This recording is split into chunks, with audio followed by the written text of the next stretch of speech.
Hi Ultimate Gardeners, welcome back to the Ultimate Gardening channel. My name is Emmanuel Arcegua, known to be the Ultimate Gardener. Come join me in becoming an Ultimate Gardener day by day.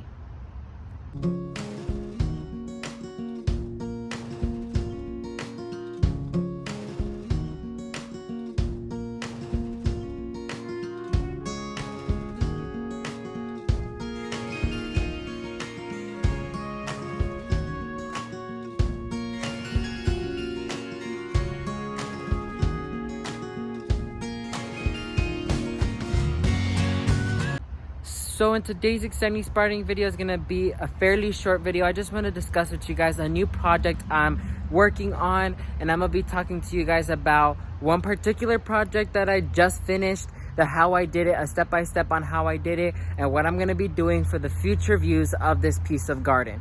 So let me go ahead and flip around the camera and explain the details. So to main gardeners, this area has been whipped down of weeds and taken care of. As you guys noticed, this used to be where the loofah was, but its time was done, so I decided to take it out with the post and everything. I whipped down all the weeds, I treated it and everything, and look how clean it looks. And I know you guys already have a hint of what the project's gonna be about. This area is going to be converted to my vegetable garden. I want this to be pure veggies. I want this to be full of productive plants. It's nearest to our kitchen, so it's going to be easy to access and easy to maintain as well. It does receive a good amount of sunlight, and it does receive a good amount of shade as well, so it's the perfect spot to choose it from. So a few things I will be keeping permanent here is, of course, the guava, the roses, my apple tree, and the crepe myrtle. Everything else will be removed from this area, and we will be installing these raised beds. Now you might be wondering, that's an interesting color of raised bed, how did you do it? I'm explaining to you guys a few topics. One, how I built them. Second, as well as how you should build yours if you decide to do this as well. And third, what I'm gonna do for future dates. Just imagine this one filled this entire area with pure raised beds of those, and we have a beautiful, productive fall here. So I already installed one, so let me go ahead and discuss with you guys on what I did.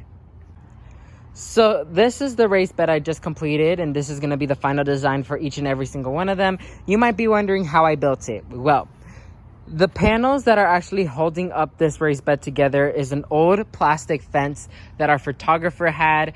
His neighbor was building a new fence, and so he had to remove a side of his, and he didn't want them. So my dad took them in, and I decided to build a few raised beds like this. So I'm able to recycle plastic, and it's a very sturdy material. It's very thick.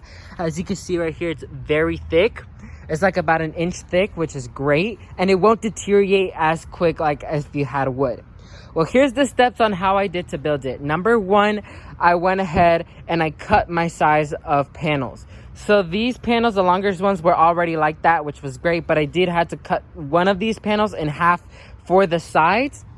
Then I went ahead and I digged a trench along here. So I digged a trench, a rectangle trench the size of this, and I placed them down. As you can notice, they're not nailed together, they're staked together, which that's going to be a next part.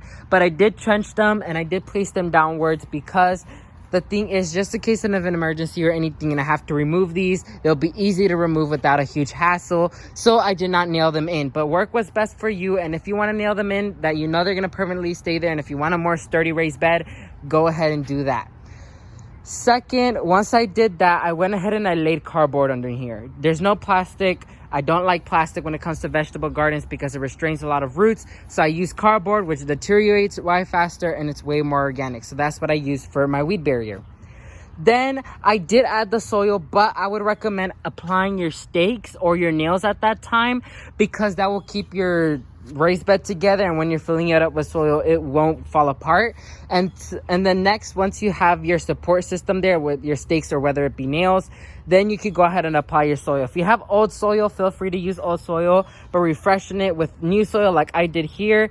And so yeah, and then I went ahead and I planted it. These are 3 white scallop squash that I bought seeds from. So I planted them in the back, and I did plant 2 rows of heavy hitter okra, so we could use as maximum space as we can. So you have the tall okra and the vining plant, so it would be companion planting in a way.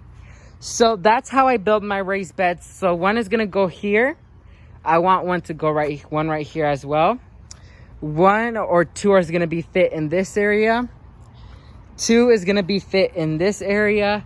And then we should be good to go. Because keep in mind, we have two purple bag junior raised beds from Smart Pots. I have ginger in that one and the potato mint. Look how big this potato mint is. This is a slash update on how it's doing very beautifully. And I can't wait to have my potato harvest this year.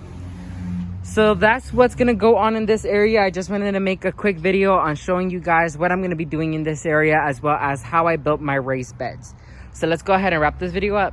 So to main gardeners, that's going to be it for this exciting sprouting video. Once again, I talked to you guys about the new project that's going to happen in the ultimate garden.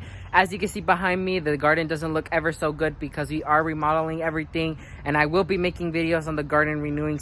I might see if I make a series. If not, then I'll just do part by part, but this is going to be the main part I'm working on, so please bear with me. So thank you all so much for watching this video. May God bless you and your family, and never forget to grow big, ultimate gardeners. Bye guys.